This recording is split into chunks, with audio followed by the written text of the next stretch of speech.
Well, howdy there, folks. Welcome into today's video. It's a four-piece for me to react to in this one. Four videos for me to react to. First one up here. Market bulls and FOMO trade are driving the rally in stocks. I thought that would be a very intriguing one for me to share my opinions and perspectives on.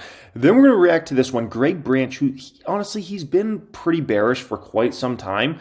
Now at this point in time, Wall Street will likely look back at this current market rally as abnormal. So I want to hear what he has to say in regards to that one. Then we're going to react to this one, which Moody's came out, warned about U.S. debt. I thought this would be an interesting one to kind of speak about, react to, and talk about. And then this one I might be looking the most forward to reacting to from a couple hours ago. Dan Ives, the new tech bull market has begun. Okay, so that should be a very interesting one. So appreciate y'all joining me as always. Thanks so much for being here, folks. Thank you for being subscribed. New all-time high subscribers in the History Channel. I think we're at 36,300 plus subscribers now. So I appreciate each and every one of you. And also proud to announce our massive Black Friday sales coming. It is 10 days away. 10 days away, baby. Yeah, we usually have the $125 tier. We're doing it for $62 on Black Friday. If you want access to that, I'm going to drop some Black Friday. It's a one-day sale. Check out the pinned comment down there, enter in your info, and we'll send it over via text or email. You get access to it. Maybe become a Master Stock Market course, my #1 course ever. Ability to see the positions I'm buying and selling each week through that Fidelity account, and also exactly how I build out a portfolio overall. So a lot of knowledge there for $62. Alrighty, guys, let's get into this. Huge shift, a massive one in narrative and sentiment over the course of just maybe a month's time. What exactly happened? It's been such a big shift, and how quickly it has happened. The S&P 500 is up, 7.2% over the past 2 weeks. That's the best 2-week stretch of the year. And what we've seen is just this huge shift in positioning among investors. Investors are piling into U.S. stock funds. They recorded around $4 billion of inflows over the past week, one of the biggest hauls of the autumn. Hedge funds are slashing their bearish exposure to the S&P 500, NASDAQ. They don't want to be caught flat-footed if this rally continues. And individual investors just say they're feeling more optimistic about markets. They're saying we think this can continue. What exactly happened? So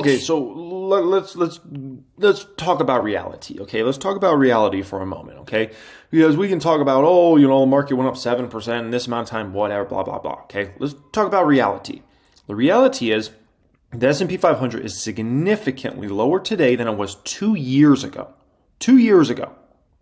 The Dow Jones Industrial Average is thousands of points lower than it was 2 years ago. The Russell today is lower than it was 3 years ago. 3 years ago, okay? Most years, these indexes make a new high. And here we are in multi-years now at this point in time where the market has not made new highs. That is the reality. So we can talk about, this happened, this happened. The bottom line is the market's been in a let's call it tougher place now for years, folks, years. Driven, was this idea that the Fed might be done raising rates, or that inflationary pressures were easing, that the jobs data was coming in, not soft, but softer than expected? Is that what's really fueling it? Is it purely interest rate driven for that sentiment? I think interest rates are a huge part of it. All three of those things that you mentioned have certainly been drivers. And I spoke with investors who said, look, we think the Fed is done. Despite what Powell said last week, he said it's too early to declare victory on inflation. Investors are declaring victory on inflation. We think the Fed is done. And many investors I spoke with said, look, if interest rates have peaked, this is a good time to buy stocks. We think the risk reward. Is it right for investors to declare victory on inflation? From a short-term perspective, as in the next year, absolutely. It's the right move to make, to declare you've defeated inflation. At the end of the day, listen to company conference calls. No one's raising price anymore. I listen to so many conference calls. No one's raising price. Commodities haven't gone anywhere for over a year. Most commodities are down on a 1-year basis now at this point in time, and down significantly if you look at it like an 18-month basis. Home prices, people can't raise home prices because there's just the buyer appetite's not out there with mortgage rates being where they're at. So if there's any risk to real estate, it's actually potential risk to downside rather than upside over the next 12 months, right? So if you're talking about inflation in 2 years, 3 years, 5 years, who knows? That's anybody's best guess. Okay, that's just throwing darts at a dartboard.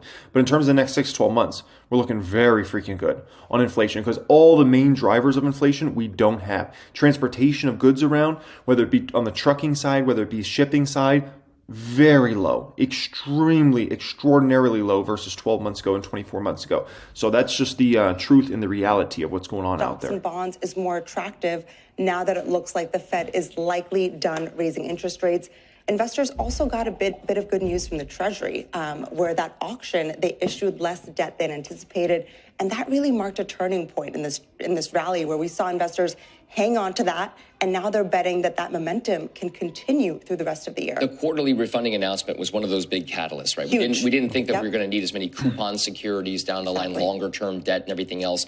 One of the things that I thought was interesting that you've highlighted over the last several days is this notion that there's been increased options activity in the marketplace, specifically towards options that allow people to buy the market at a predetermined price in the future, those so-called call options. Some traders look at that as a bearish, or rather a bullish signal, and a removal of some bearish signals on the other side.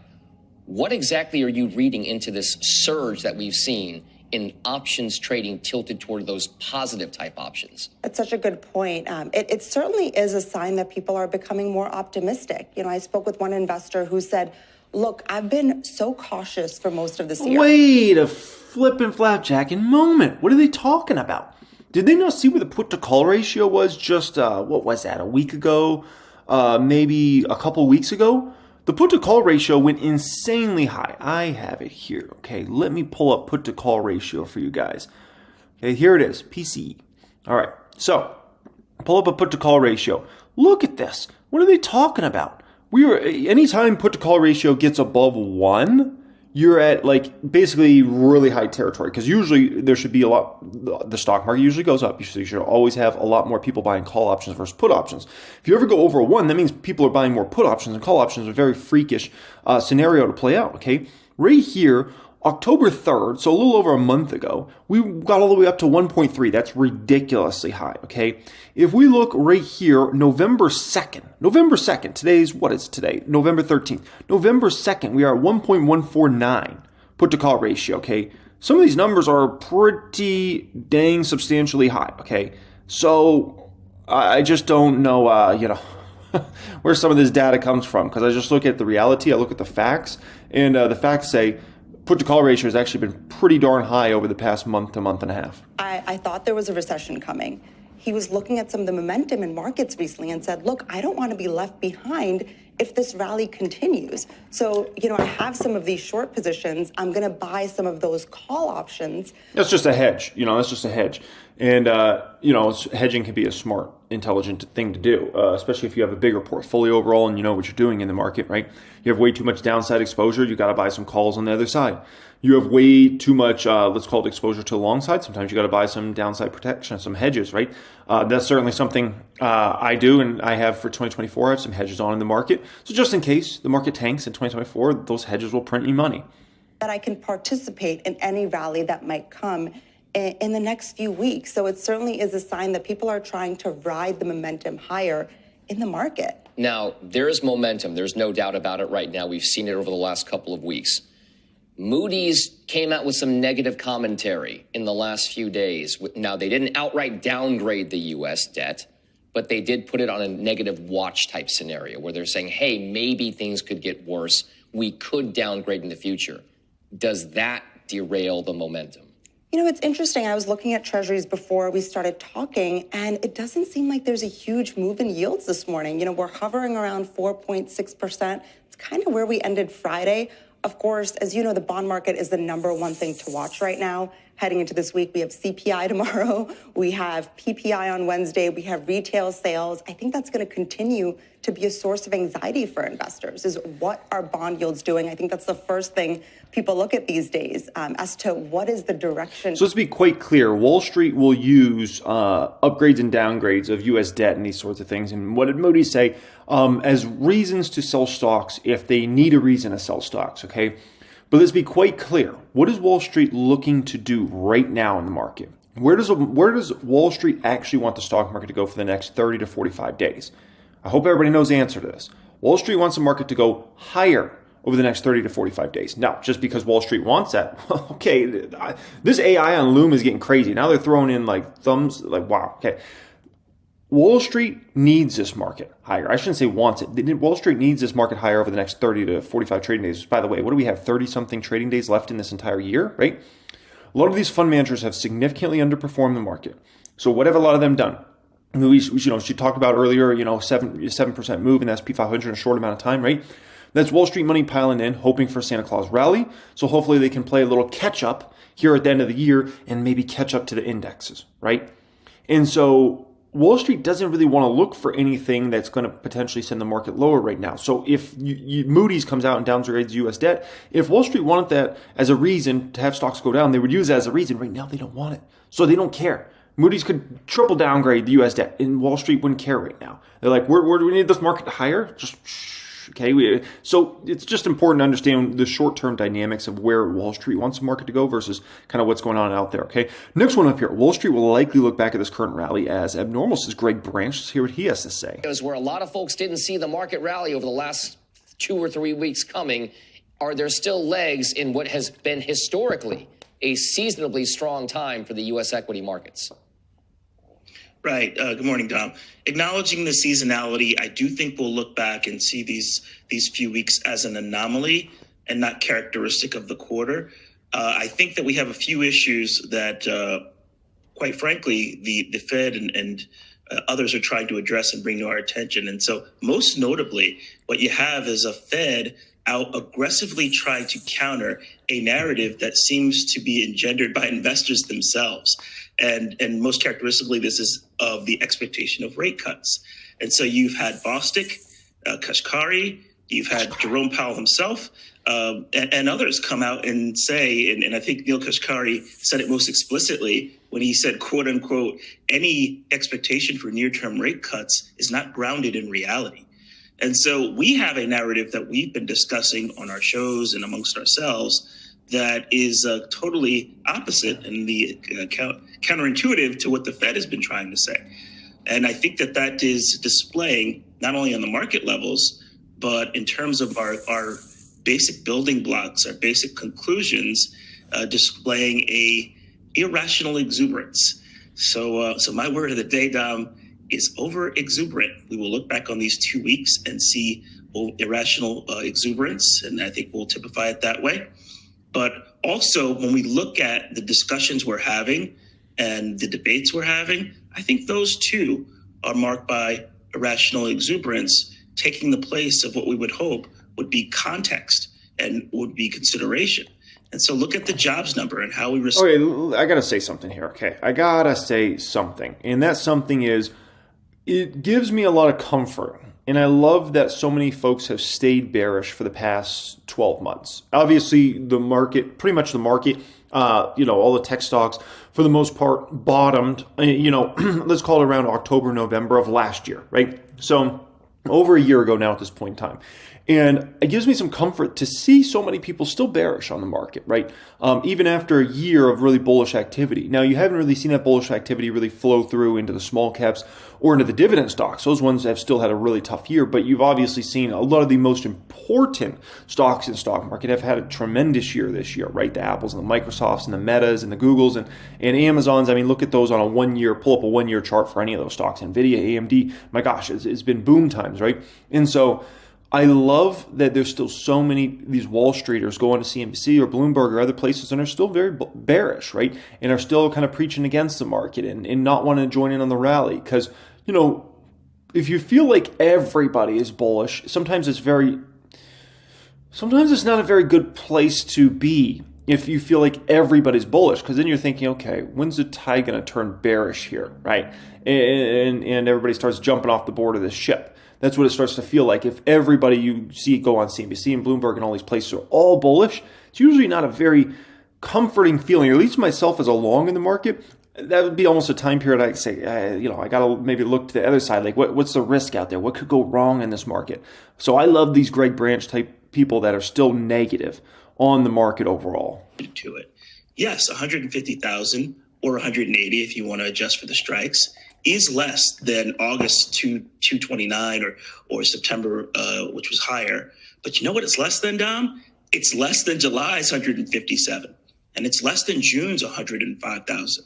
And so, yes, that was a good jobs number, but it's still a number that is associated with a healthy economy, and it's not a straight line. And so for us to interpret it that way and imply that, yes, this is over and we don't need to worry about inflation anymore, I think is a head fake. And I think, again, it's just typical of irrational exuberance. So, interesting thoughts there by Greg Branch. Like I said, I appreciate the bears in the market. Already, next one up here. Wall Street weighs risk after Moody's downgrades U.S. debt. So, looking forward, it didn't downgrade it. They just gave a warning, okay? And then we'll get into the Dan Ives. This is a new tech bull market from a few hours ago. That one should be interesting. Much market reaction to what Moody's published on Friday after markets closed. But does this have an implication for big banks in particular, if not necessarily immediately for financial markets? Listen, this has definitely been a very slow-moving train wreck, hasn't it, Kaylee? And if you think about it, another downgrade, what would it mean? Of course, they moved the outlook to stable, but another downgrade would be coming on top of other rating agencies that have made similar moves.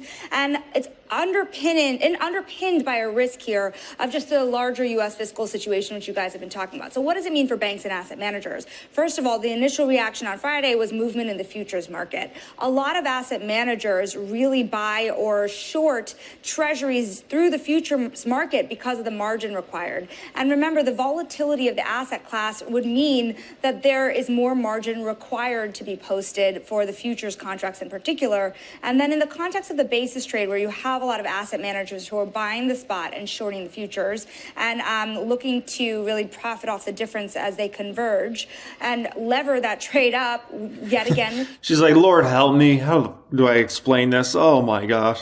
More treasuries and leverage from repo markets. All of this could just make that process more expensive and create risks of whipsawing what is currently a massive trade and being used by levered funds like hedge funds to be buying treasuries up front. So when you're seeing these supply issues hitting the market, when you're watching new treasury issuance, problems like this exacerbate problems like that. And you're seeing the cyclical issue come to the surface at a time when you have many traders really worried that next year would get worse, not just because of these downgrades, but because of these exacerbated fiscal situation you're seeing for the United States, as well as this other big idea here that bank balance sheets are shrinking and facing more regulation.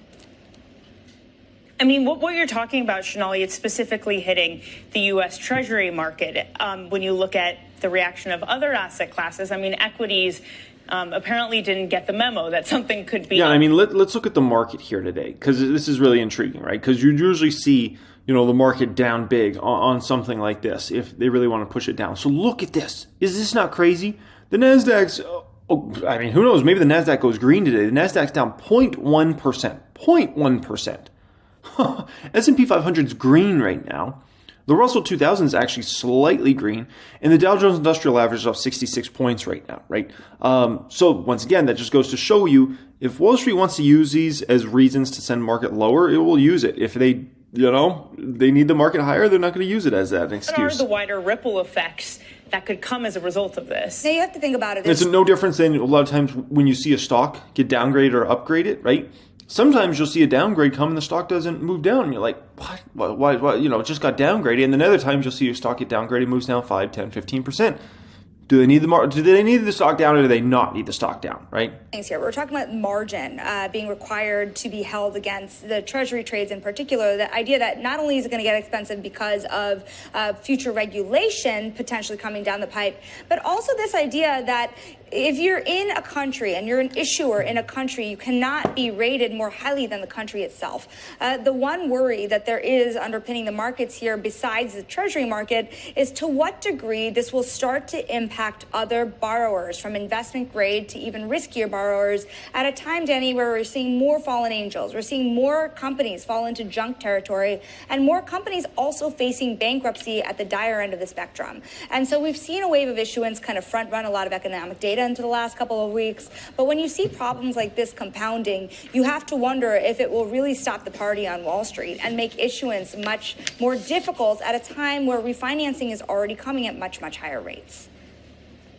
Yeah, it's really interesting to think about from where I sit here in Washington, Shonali, as if we avert a government shutdown, but it doesn't come with steep spending cuts, if that actually ends up being the worst case scenario for Wall Street, then potentially a shutdown in which conservatives are able to extract some deep spending cuts in order to bring it down. So it kind of is a question of like, what outcome does the market really want here? Totally. And, tomorrow, for example, we're going to spend about an hour with Ken Griffin, founder of Citadel. And they're one of the big levered funds that I've been talking about that has been engaging in the basis trade. One thing I'm going to ask him about is how much more capacity can they really take on in treasury markets, particularly with this dynamic. We've seen massive fund managers to the likes of Stan Druckenmiller really come down on even the Treasury Department for not managing the rising financing costs better. Is there something to be learned from this experience that should create a difference in how we finance the United States moving forward? Yeah, so I appreciate Sonali's breakdown there. I was just thinking when I was watching this video a little bit. A shutdown in which conservative. A lot of economic data into the last couple of weeks, but really stop the party on Wall Street and make issuance much more difficult. They're talking a little bit about bankruptcy, right? In bankruptcy of companies and those sorts of things, right? Which is usually kind of a recessionary tell. And we've definitely seen bankruptcies pick up substantially in regards to companies, right? A lot of private companies and public companies have been facing bankruptcy this year specifically, right? The writing kind of was on the wall a little bit in 2022, and then a lot of them have just gone under. Now, kind of what's my view on that? My view on that is it is absolutely positively a necessary step during, let's call it a financial, maybe hardship time for the economy, which I think we're kind of have been in for the last year or so, right? It's just a different type of hardship in regards to the economy than maybe other ones we faced in the past, because this one super high inflationary environment, right? Which can cause a financial hardship on consumers, the economy in general. But at the end of the day, whenever you have a hardship in the economy, whether it's a recession led by huge job losses or kind of like a recession like we've had, which they never called a recession. We did have technically 2 straight quarters of negative GDP last year, but we've kind of been in a recessionary environment just on a different front. The jobs have been there, but yet you've seen a lot of other tales in the economy that says, we've kind of been in a weak economic. When you don't have the stock market indexes hit new highs for years, 2 to 3 years, usually it's because you're in a recessionary type environment, right? And so it's actually a very necessary step. And it actually breeds a much healthier economy after you can get rid of a lot of the crap out there, right? A lot of the weaker companies, the weaker CEOs, the weaker teams, and then the best of the best can get jobs in new companies and actually help those stronger companies become even stronger. So, it's a cycle like you see many times out there. And we're just going through that cycle. It's a different cycle than like 08, 09. No two recessions are the same. That's the thing I think a lot of people don't understand about how economics works. They automatically assume recession, that means everybody loses their job, and it doesn't work like that. You can have a lot of other types of recessions. There also was never a time in the past where the government could just pump trillions of dollars into the system. Okay? So the game's been changed, and you've got to adapt and understand new recessions will happen different ways. They're going to play out different ways, and it's always been that way. No two recessions are the same. No two weaker economic environments are ever the same. Next one up here, the new tech bull market has begun, says Dan Ives. Often Google. Joining us here at Post 9 today, Dan Ives, Wedbush Securities Analyst. Dan, it's great to have you back. Great to be here. Sounds like you think it's going to be all about spending and use cases, which are going to explode in the coming quarters, I guess, yes? Yeah, to me, it's all about use cases. We right now have about 80 use cases for AI based on all of our survey work. 3 months ago, that was 15 to 20. And I think that's what we're seeing even in earnings. If you look at Palantir, you look at Microsoft, Palantir, shout out. Now it's the first, second derivative, and we believe the third and fourth are going to hit in 2024, which is why, in my opinion, the new tech bull market has begun.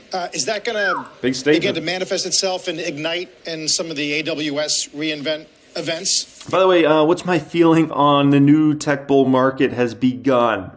My opinion of that is absolutely. But it hasn't really begun now, though. Let's be quite clear. It began a year ago. The new tech bull market began a year ago. When they all bottomed, they all started going up. Then we got the AI cycle, and now we've had huge reaccelerations of growth across so many different companies. The Metas, the Palantirs, and you can go off there, the Amazons. All those companies troughed out their growth rates late last year or toward the first quarter, second quarter of this year. The only one that really hasn't that I can think of that's a bigger tech company is Apple. Apple. And you could say Tesla, if you want to throw them in the tech category, which some people say, no, they're an automaker, so don't talk about them as tech, whatever, okay? But those are really the only two that I can think of off the top of my head that I'm like, oh yeah, their growth rates are really bad right now considering where they're usually at for those companies, right? Apple's usually a company you can kind of expect 5 to 10% type revenue growth from many times. Tesla's obviously, 30 to 50%. And so when those companies are under those growth rates, usually people are like, oh, what's going on there? But outside of that, honestly, yeah, and you think about the AI software side. I mean, we've heard from the Snowflake CEO. They said that it's going to take off in 2024. That's when you're really going to start to see a boost up in these numbers. So don't be surprised if AWS posts much stronger growth in 2024 versus 2023. Don't be surprised if Palantir reports much stronger growth in 2024 versus 2023. And companies like Snowflake report much better growth in 2024 than 2023. You could go across so many different companies out there. You're probably going to see much stronger growth for them on the software side if they are a play on true AI. I think it's going to be front and center. I mean, you saw with Nadella. I think now you're seeing with Jassy, AWS, Google, clearly, Oracle going to be another one. I think that's the key from an install-based perspective. You look at Adobe, you look at... I like Oracle, and I've thought about buying Oracle. It's just the problem with Oracle is really their balance sheet. And so if I was to buy Oracle, I would just have to make it a small position, almost like a spec position. Oracle, you could Salesforce. And, of course, right now at the top of the mountain is, of course, NVIDIA. Microsoft. But you look at what AWS is doing. That's a huge monetization opportunity for them. And I believe right now that's the golden goose. That's what this is going after. And we think it's $1 trillion of spend over the next decade. Oh, so hold on. So let's see.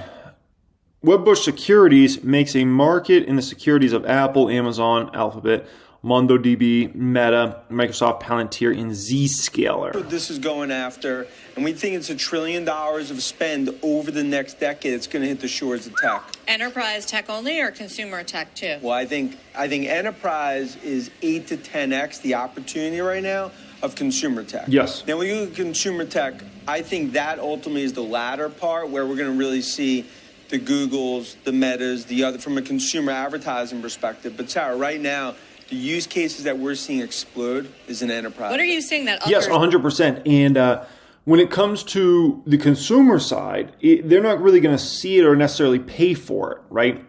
It's going to get to them through companies like Metas or the Googles or companies like that. But they're not really going to necessarily see it. And so it's really a lot of B2B type spend, just to be quite frank, or B2G type spend. Are not seeing that have already seen the run up in these stocks so far this year and have said they've dominated. And if the rally is going to expand, we need to see more participation, not just from the tech stocks. Sure, and I think for us being in Asia 2 weeks, I mean, we saw it front and center in terms of not just use cases, but what the suppliers are talking about. You look through the supply chain, I think it all starts with chips. And I think what we're really seeing is right now an underestimation of what the demand looks like from the chip sector and from software. And I think when you look at names like Microsoft, that first now is starting to see these use cases explode. Datadog, I think Palantir is sort of the golden child of AI.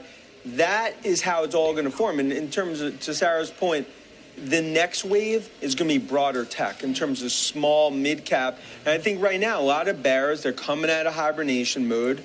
And I believe they go back in terms of what I view as just a tech that ultimately could be up 8 to 10% more going into year end. I'm trying to understand this use case thing. I mean, all right. Hold your horses. What did that man just say? What, in the flipping flapjacking? 10% more going into year. Go back in terms of what I view as just a tech that ultimately could be up 8 to 10% more going into year end. Whoa. This man's basically talking about the Qs being up another 8 to 10%. There's like, 30-something trading days left in this year? Talk about a ripper rally onto a ripper rally. My gosh. Woo-wee.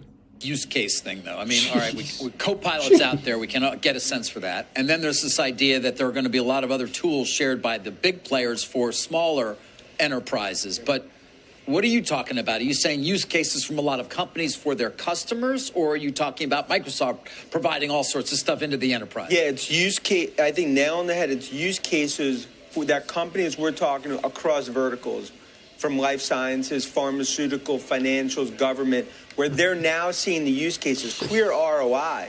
Now they're building it. Where are they building it? On Microsoft, on AWS, on Google, on GCP. And that's why what we're starting to see right now in earnings season is you're starting to see the next phase of that. It's not just NVIDIA. Now you're seeing Microsoft, Datadog, Palantir. I ultimately believe Snowflake, and I think many others, Salesforce included. And I think that's what we're going to be talking about. You've always talked about use cases. What are the use cases? Yeah. We've done survey with 670 enterprises. 80% of them said that they plan to aggressively spend on AI companies in 2024. We think it could be up to 8 to 10% of budgets from less than 1% today. That is really... So what's going on? Is it the learning curve? Is it everybody sort of getting comfortable and understanding, again, the use case or how it can help them? I mean, and how long does that take? Yeah, I think what's really happened is that the last 3 to 4 months, a lot of these companies, CIOs, they've kicked the tires, they've done the trials, they've done the beta periods.